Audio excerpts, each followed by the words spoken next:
चीज को शब्बीर का लब कहते हैं कि नौ के नेजा पे जो सर महवे तलावत है रहा, हाँ हम उसे अजमत कुरान का स्वाद कहते हैं। तेरे दुश्मन पे ये गिरता है बिजली की तरह, वजद पे झूम के हम शायरी जब कहते हैं।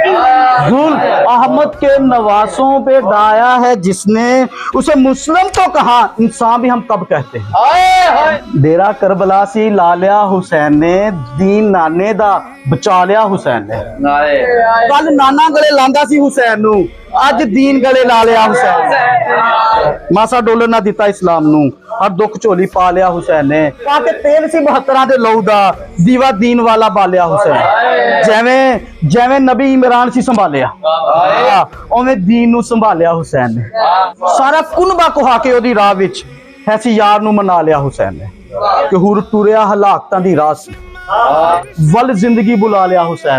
तेरा नबियां ना चकिया सी अलस्त नू, नासर भार उठा लिया हुसैन ने। दीवा लहू नाल बालिया हुसैन, इंज दीन नू संभालिया हुसैन। ते जो आख्या सी नाने नबी पाक ने, ओहो करके विखा लिया हुसैन। बाजू कटवा